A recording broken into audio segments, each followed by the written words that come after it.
Informasi lainnya, Saudara, upaya peningkatan sumber daya manusia pemerintah Kabupaten Yahukimo gunakan dana otonomi khusus untuk membangun asrama bagi mahasiswa asal Yahukimo di Kota Jayapura, Papua.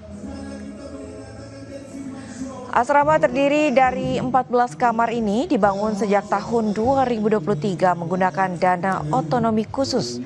Bupati Yahukimo mengatakan pembangunan asrama ini jadi bukti hadirnya otonomi khusus yang membawa manfaat langsung bagi masyarakat, khususnya dalam sektor pendidikan.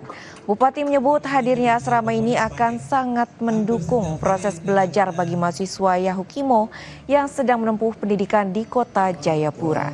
Saat ini Pemkab Yahukimo sudah memiliki 7 asrama yang menjadi aset Pemda dan tersebar di beberapa kota studi di Indonesia. Ya, silakan, mari.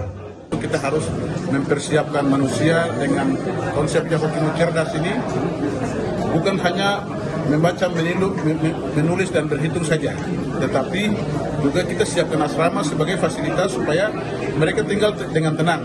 Memakan nasi kah, tidakkah, pada makanan kah, tidakkah, yang penting rumah tempat berteduh ada dan mereka bisa melaksanakan aktivitas kuliah.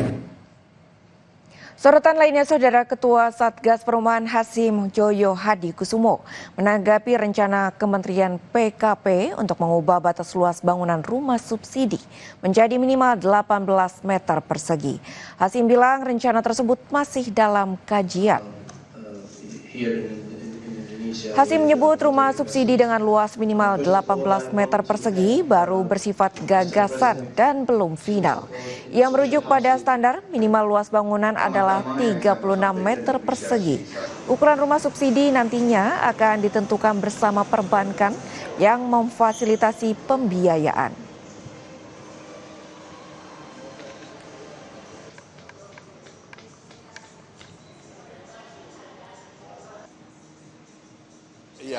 Ya, saya kira itu yang 18 meter persegi sedang dikaji ya, Pak Fahri. Ya, Pak.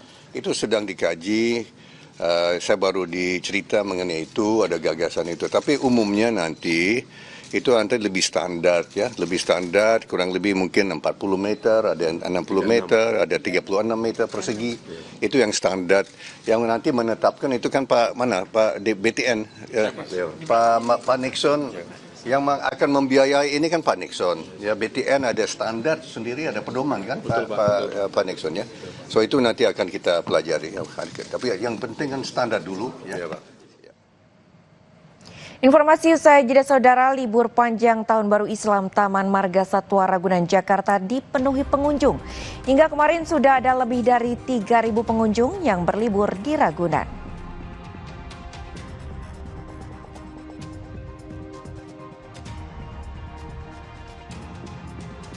Kepala Staf Gabungan Amerika Dan Kane menunjukkan persenjataan yang digunakan dalam serangan fasilitas nuklir Iran.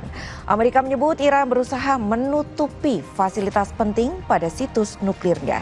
Informasi selengkapnya sesaat lagi.